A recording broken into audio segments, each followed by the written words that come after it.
In 1615, a breath hung between two people like winter mist. A master asked his student a question that split the boy he was from the man he might become.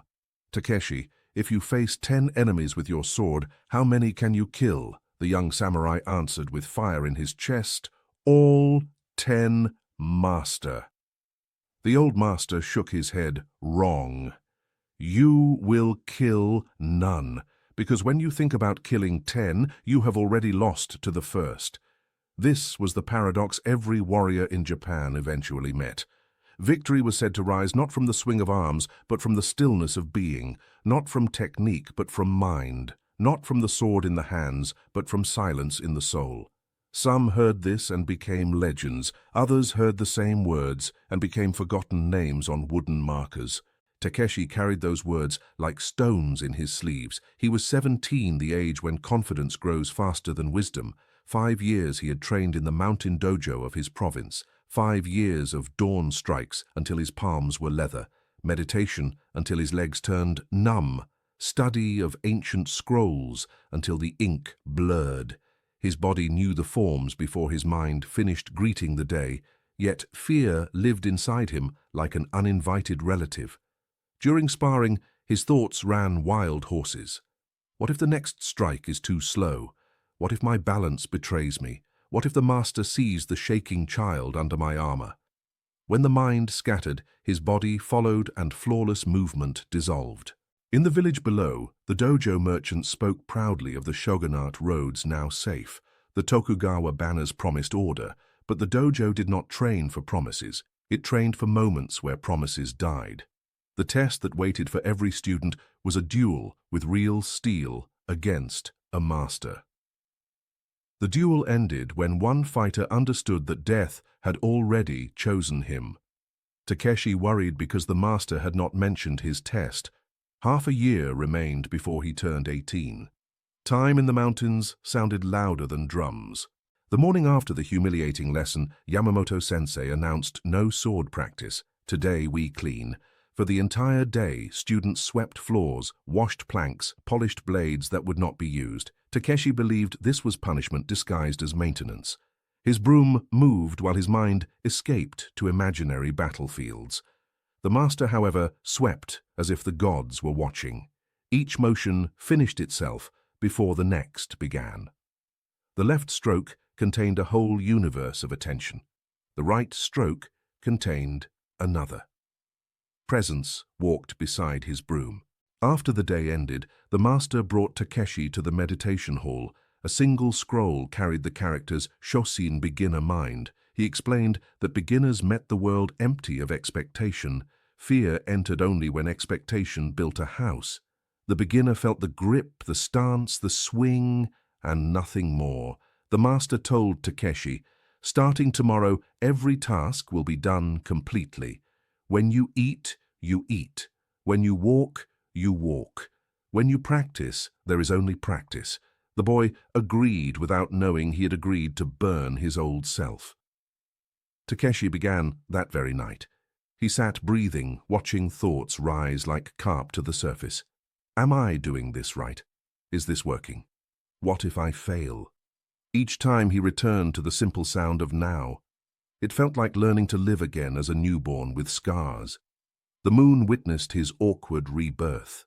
Centuries later, people would call this a forbidden technique, though it was simply forgotten honesty.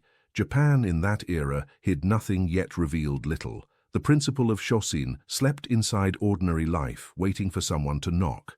Takeshi woke before the rooster and tried to pour tea with full awareness. The steam carried the scent of grass and iron. His hands still trembled, but he watched the trembling instead of arguing with it. He remembered that arguing was another enemy. The first bowl of rice he ate, slowly noticing the texture, the weight, the humble miracle of nourishment. The other students watched him suspiciously because change disturbs those who have not changed. Yamamoto-sensei gave him new exercises that did not resemble exercises. Walk to the river and listen to one sound. Cut bamboo and feel one fiber. Sit in the courtyard and observe one cloud. These tasks looked childish, yet reached deeper than 1,000 swings. The master knew that the mind must be tamed in the marketplace before it behaved in the arena. Takeshi struggled with the command to notice one thing. The world insisted on presenting 10,000 invitations. Birds crossed the sky, children laughed, dogs barked, memories shouted. He learned to choose the invitation that stood directly before his nose. Choosing became a muscle. One afternoon, an old ronin visited the dojo asking for shelter. His armor was dented like a bitter persimmon. During conversation, he laughed at the student's obsession with future glory. In real combat, he said, there is only one enemy at a time, even if 10 surround you. Takeshi felt chills hearing the same lesson from a stranger. Japan was repeating itself through different mouths. The master allowed the ronin to demonstrate. He asked Takeshi to spar with him using wooden swords. The boy feared embarrassment, yet remembered Shosin and focused only on the first stance. For several breaths, his technique returned miraculously and he landed clean strikes. Then pride rose and presence died, and the ronin tapped his head gently. You left the room, young tiger. Takeshi bowed, realizing that Shosin must be protected from pride like a newborn from cold. In the village, the unification of Japan brought theaters, poetry, tea ceremonies flourishing. Ordinary citizens practiced presence unknowingly while admiring cherry blossoms. The warriors had forgotten to learn from citizens. This was another paradox. Takeshi kept a journal, though the master did not require one. Writing with full attention proved even harder than eating. He described his mind as a house with broken doors. Shosin was the act of repairing one door at a time. He wrote that fear was not demolished but befriended. The moon kept reading over his shoulders. 30 days of this new training altered the way he saw the shrine, saw the broom, saw his own shadow. He noticed that when fully present, the shadow lost its claws. The master observed the change silently because masters feed change like gardeners, not like announcers.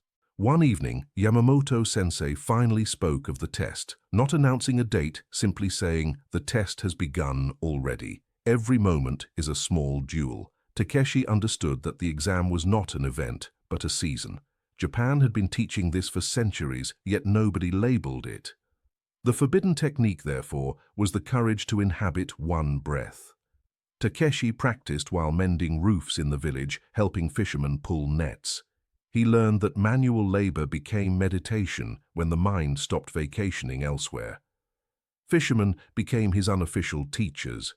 Japan was everywhere. During festivals, he watched dancers move with effortless awareness and recognized zanshin in their hips.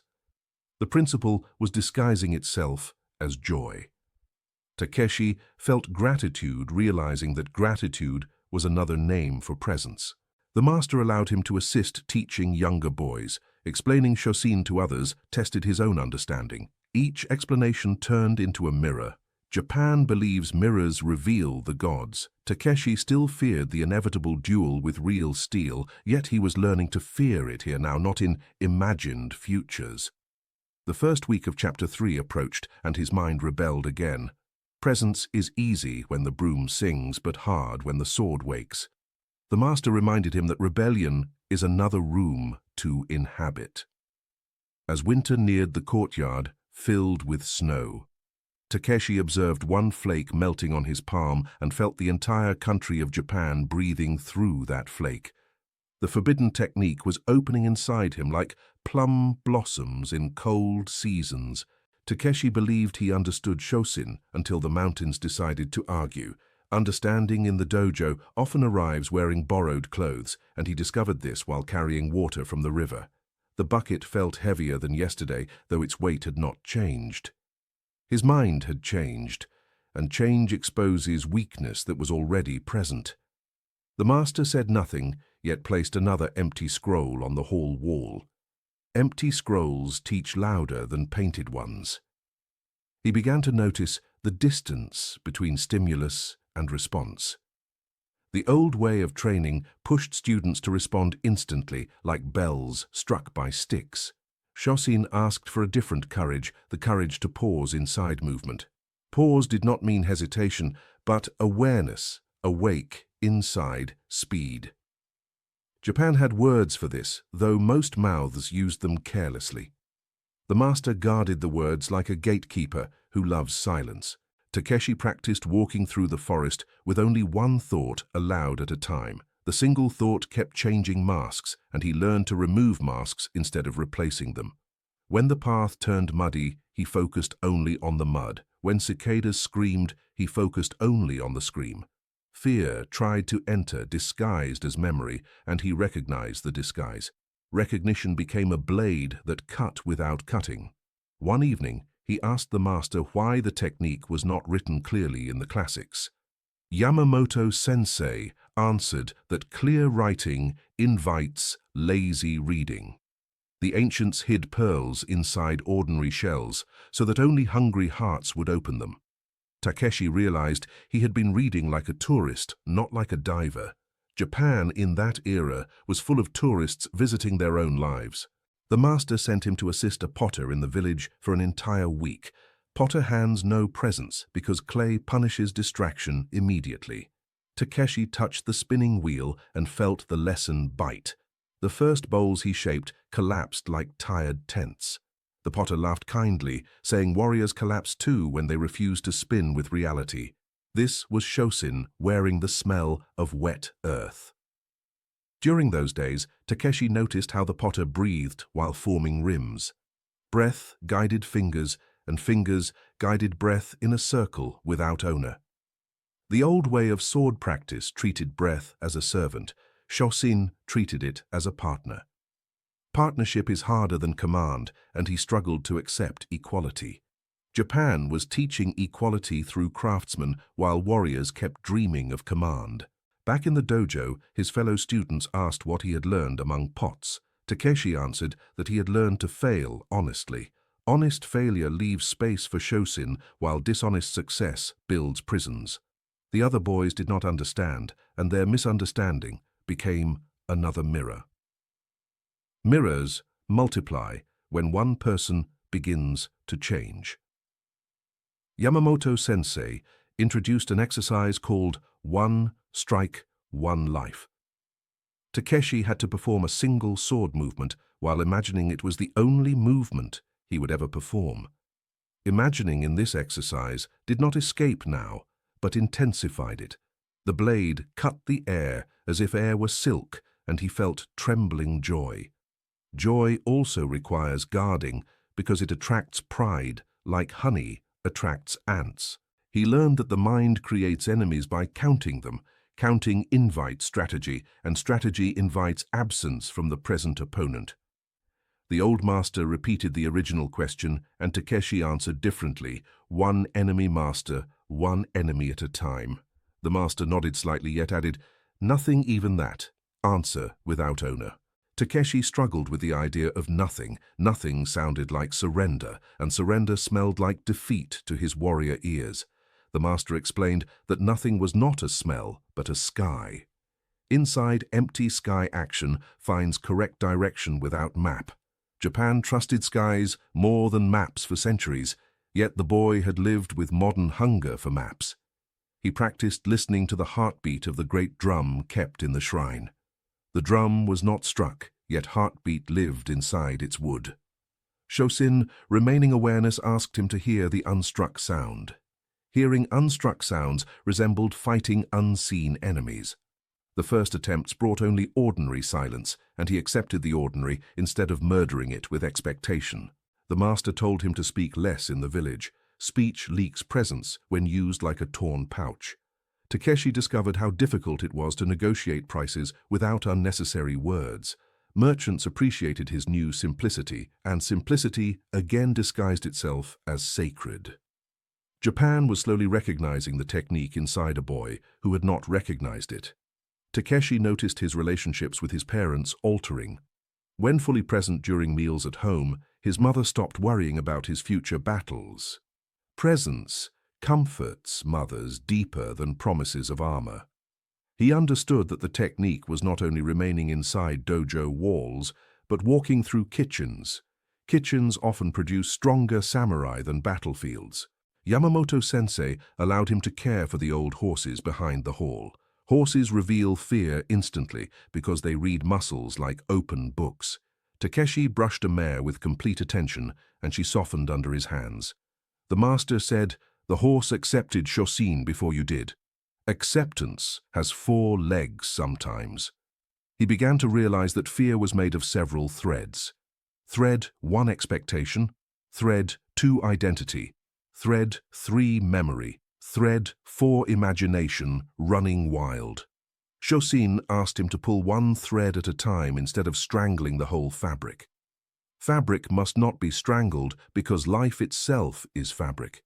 Japan loved fabrics in kimonos and forgot to love the same fabric in minds.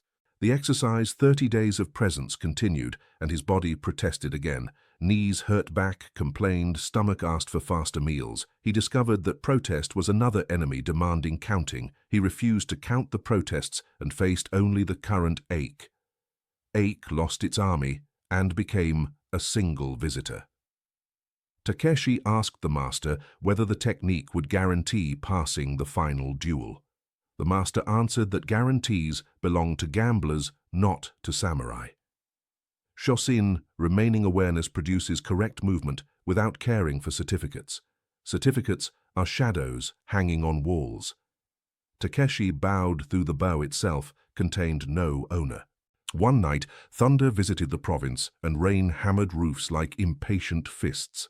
Takeshi sat watching the storm with only one task allowed, the task of witnessing. Witnessing required more muscle than executing kata, and he felt gratitude to the storm for revealing his weakness. Japan, in that era, trusted storms as teachers, though nobody thanked them formally. The master explained the idea of Fudoshin, immovable mind, more deeply. Immovable did not mean stone, but ocean floor calm under waves. Shosin was the boat that learns to rest on that floor while still floating. Takeshi practiced being a boat inside every task, even while chopping vegetables at home. Vegetables improved under his knife, and his father noticed the flavor stronger. Takeshi recognized how purpose often kills presence by shouting its name. The old way asked students to become heroes whose names would decorate villages. Shosin asked for heroism inside nameless breath. Nameless breath felt like erasing footprints behind himself, and he struggled with the eraser. Japan was handing him a new pair of sandals without price tag. During teaching sessions with younger boys, he observed their innocent attention. Children naturally inhabit beginner mind until adults gift them counting machines. Takeshi promised himself silently not to become an adult with counting machines. Promise again required guarding, because guarding is another form of presence. The master asked him to travel to Edo with a message for a related dojo. The roads unified by the shogunate looked safe, yet the journey contained several invisible duels. Takeshi walked, focusing only on the next step instead of the entire distance. The distance shortened mysteriously, and he felt the technique breathing inside national highways. In Edo, he watched crowded markets, theaters, storytellers, and noticed how ordinary citizens practiced zanshin unknowingly while serving noodles.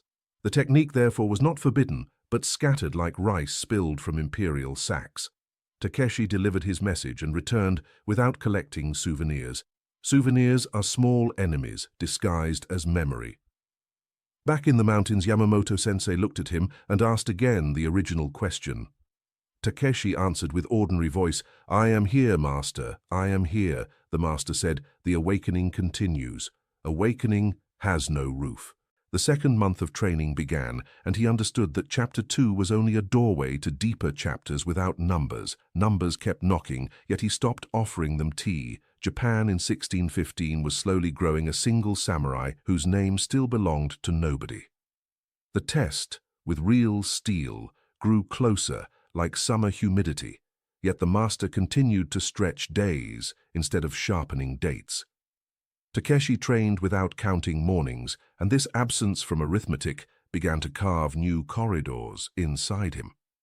During sparring, he focused only on the first opponent, and the first opponent often turned out to be his own heartbeat. Heartbeats speak ancient Japanese dialects older than any shogunate. Yamamoto-sensei introduced another principle, the correct distance. Distance in this lesson did not live between bodies, but between thoughts. When the mind stands too near expectation, the body misjudges the blade of the rival. Takeshi practiced stepping back inside his skull while stepping forward in the courtyard. Forward and backward discovered how to dance without quarrel. One afternoon, the master asked him to sit before a candle until it died naturally. The old way would have demanded killing the flame with breath. Shosin asked for letting the flame complete its own biography. Takeshi watched wax collapse slowly like a white mountain, and he learned that watching required fiercer discipline than striking. Discipline stopped wearing armor and became ordinary clothing. The fellow students noticed his strikes improving, though he no longer rehearsed improvement. Improvement arrived when not invited, and this disturbed them deeply. Warriors often prefer predictable disturbance to unpredictable calm. Takeshi bowed to their discomfort because bulls had become his daily grammar. He still carried shame from the earlier lesson when he could not strike his kneeling master. Shame, however, was turning transparent like rice paper held to the sun. Transparency revealed the ink of fear clearly, and he learned to read the ink instead of pretending blindness. Japan respects reading more than pretending. The master asked him to prepare tea for the entire dojo during a festival honoring the unification peace. Takeshi served, noticing the steam, the trembling cups, the laughter of younger boys. Service became another duel more dangerous than bamboo because pride loves festivals. He guarded the newborn inside his chest, and the newborn tasted matcha. Yamamoto-sensei explained Fudoshin again, saying, "Immovable mind resembles a bell that rings without running after its echo. The echo belongs to mountains, not to bells." Takeshi practiced becoming a bell inside every motion, even while repairing the shrine roof. Nails entered wood politely when the mind did not travel elsewhere. During village visits, he assisted his father pulling fishing nets and felt how teamwork crumbles when one person counts the whole catch before landing the first fish. Fishermen repeated the same paradox through salty mouths. Takeshi thanked them silently because gratitude had grown gills. The principal remaining awareness, Zanshin asked him to watch even after finishing strikes. Finishing in this exercise did not close doors, but kept windows open. Takeshi learned to keep windows open while sleeping, and dreams began to lose their armies. Armies wandered back to history books where they belonged. He asked the master whether purpose and presence could share one room. Yamamoto-sensei answered that rooms themselves were illusions. Purpose must walk inside presence, like a guest inside wind. Guests behave better than owners sometimes. Takeshi practiced being wind during conversations with his mother, and her worries softened like the brushed mare. The master allowed the earlier Ronin to visit again, and this stranger now treated Takeshi differently. They sparred using wooden swords, and the boy remembered only the first stance, only the first breath, only the correct distance. For several minutes, the Ronin could not touch him and laughed, saying, "You learn to stay in the room, young tiger." Japan heard the laughter through cedar walls. Takeshi noticed how identity tries to protect itself by counting achievements. Achievements multiply shadows, and shadows invite fear of loss. Shosin asked him to drop identity at the gate before entering the hall. Dropping felt like removing skin, yet the skin grew back healthier. Yamamoto-sensei explained Heijoshin ordinary mind more deeply. Ordinary in this lesson resembled water flowing through familiar cups without announcing its name. Takeshi practiced being water while chopping vegetables at home, and flavors improved again. His father believed the boy was becoming a better cook, not knowing he was becoming a better warrior. The technique forbidden honesty, therefore, was to inhabit even boredom. During long meditation, his legs burned like hidden provinces rebelling. He faced only the current burn, and the army of boredom retreated. Retreats sometimes carry flags of insight. One evening, the master asked him again, "If you face 10 enemies, how many can you kill?" Takeshi answered with ordinary voice, "I kill the one that appears." The master shook his head slightly. "Appear without killing even that. Be here before the enemy becomes enemy.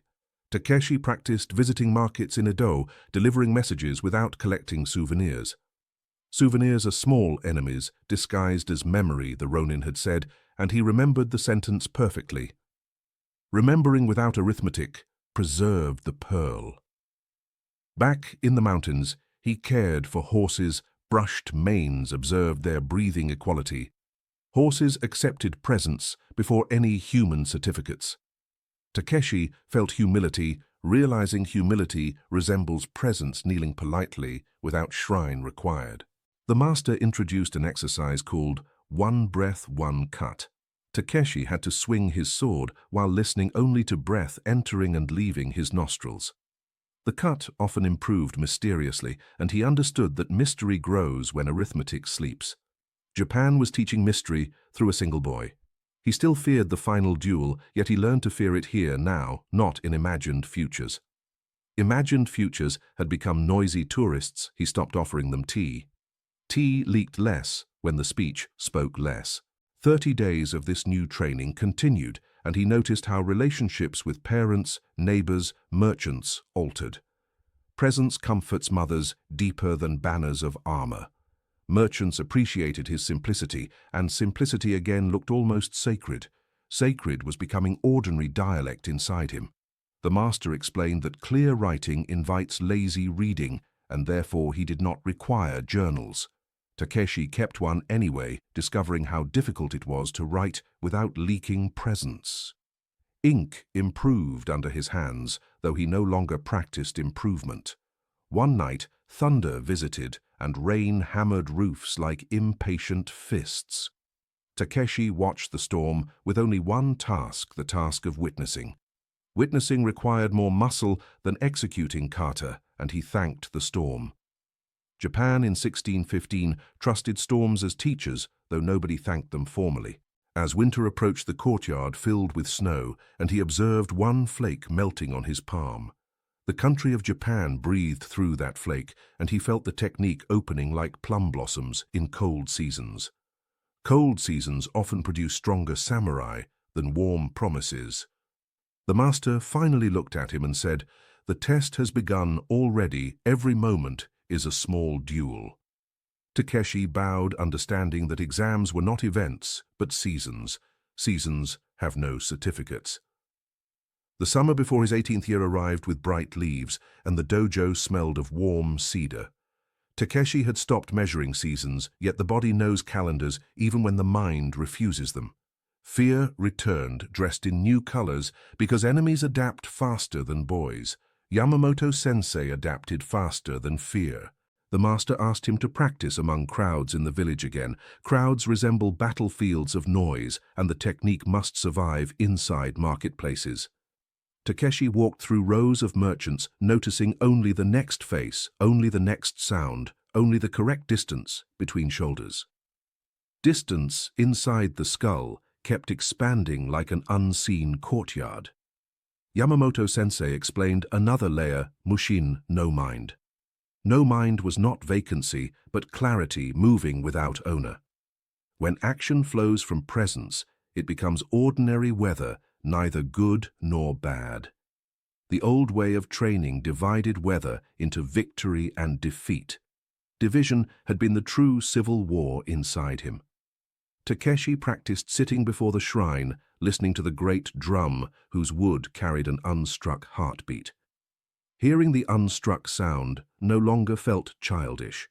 Childish had become a doorway, and doorways do not argue about their size. Japan had been built from doorways. During sparring sessions, he guarded the beginner inside speed. Speed without arithmetic resembled the dancers he had watched in Edo. Zanshin remaining awareness continued even after finishing strikes, and windows stayed open in his breath. The fellow students asked for directions to copy his improvement. He gave them no maps, only mirrors. One evening the earlier Ronin visited again, carrying dents in his armor. The stranger said the same sentence differently. A warrior dies when he leaves the room between two breaths. Takeshi remained in the room, and for several minutes the Ronin could not touch him. Touch became another name for honesty. Yamamoto-sensei allowed him to teach younger boys once more. Teaching tested the technique deeper than duels because words leak presence easily. Takeshi spoke less and listened more, and the younger boys naturally inhabited shosin. Adults often unteach what children already know, and he practiced refusing adulthood of that kind. The master introduced an exercise called Life Without Second Step. Takeshi had to perform one cut as if no second cut would ever follow. This awareness altered the quality of the first movement. The correct distance, became a living animal breathing between identities. He asked the master whether Mushin and purpose could share one roof. The master answered that roofs belong to houses and houses belong to fear of rain. The technique must live under skies. Takeshi practiced becoming a sky while repairing nets with his father and vegetables with his mother. Flavors and knots improved under his polite hands. During festivals, honoring the unification peace, he served tea again.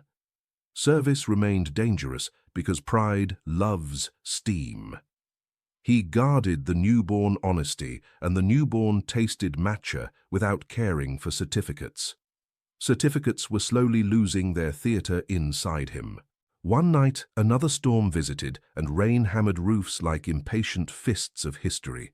Takeshi watched the candle in his room until the flame completed its own biography. Biography of wax taught him that identity must melt naturally. Melting is harder than striking. As autumn colored the courtyard, he cared for the old horses brushing manes equality. Horses accepted presents before any banners, and the master said, "The horse read Mushin earlier than you did." Earlier and later were dissolving as useful grammar. Yamamoto-sensei repeated the original question once more. Takeshi answered, "I am here before the enemy becomes enemy." The master nodded slightly, yet added, "Appear," without naming even that. Naming builds another battlefield. The days that followed stretched like a river refusing to count its bends. Takeshi practiced refusing to count his own bends. Fear turned into a single visitor instead of an army, and he faced only the current visitor. The silence in his soul grew louder than the sword in his hands. Winter folded itself around the mountain dojo like a quiet blanket, and the river below carried thin plates of ice. Takeshi no longer saw the approaching test as a wall with a date carved into it. The wall had turned into a gate that opened and closed with his breathing. Yamamoto-sensei watched the boy move through this gate without announcing his observation. Masters read seasons the way physicians read pulses. The final weeks were filled with ordinary tasks: mending the shrine steps, carrying firewood to the widows in the village, washing the stone lions at the entrance until their rough cheeks shone with cold water. Each motion asked for the same immovable attention, and Takeshi answered more often than he refused. Refusal had become easier to recognize because it arrived wearing familiar sandals of worry. One morning, the master placed real steel in Takeshi's hands for the first time in many months. The blade looked like frozen light, yet the exercise remained the same: one breath, one cut. When the metal touched the air answered politely. He felt how technique followed presence the way geese follow the oldest bird. Japan had trusted this formation for centuries. Yamamoto-sensei spoke of Mai again, saying, "Correct distance is born the instant you stop telling stories about distance. Stories turn opponents into enemies before they have earned the name." Takeshi practiced holding the sword without inventing biographies for the rival who was not yet present. Presence must arrive before identity, or the duel begins already poisoned. The Ronin visited once more and brought news from Edo of new schools rising and old schools closing.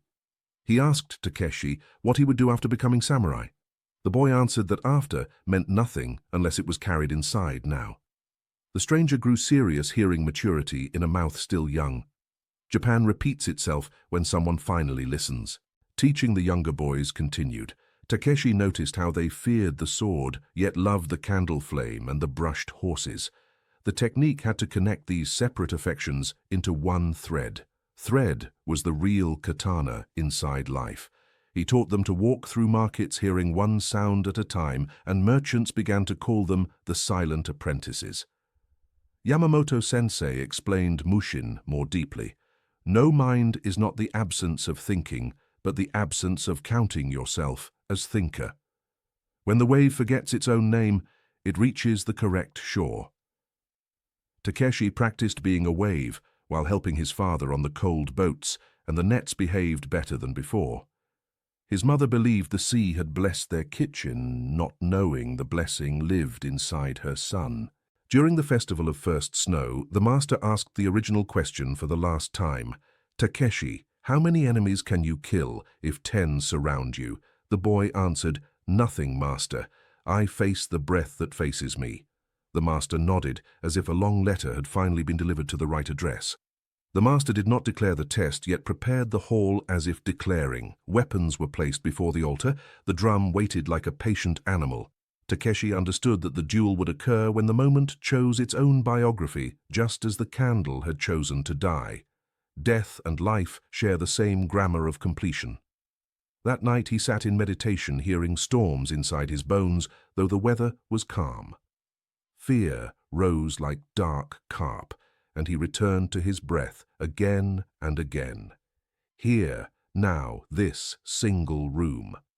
The silence in his soul answered louder than memory, and the moon read the answer through the window. Morning arrived without announcement, and Yamamoto-sensei called Takeshi to the courtyard. They bowed to each other, not as master and student, but as two presences sharing correct distance. The sword in Takeshi's hands felt like an ordinary extension of weather, neither promise nor threat. The master smiled slightly. "Begin." The duel lasted only several breaths, yet contained a whole century. Takeshi struck once with complete attention, and the master moved like water flowing through familiar cups. Zanshin remained after the movement, and Mushin walked inside. Speed. The Ronin, watching from the steps, felt chills seeing legends being born from an uncounted corridor. The master lowered his own blade and said, "Enough. The inevitable moment has visited and left. You did not leave the room." Takeshi knelt, feeling gratitude wider than the province of his birth. Gratitude erased no footprints, yet softened the ground.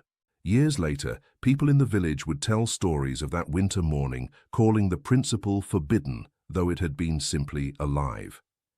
Takeshi finally explained to them that the technique was not hidden in halls, but hidden in distraction. When you eat, you eat. When you walk, you walk. When you live, you live. Japan heard this explanation and recognized its own ancient face in ordinary mirrors. Thank you for watching this video. Click here to watch another video that might interest you.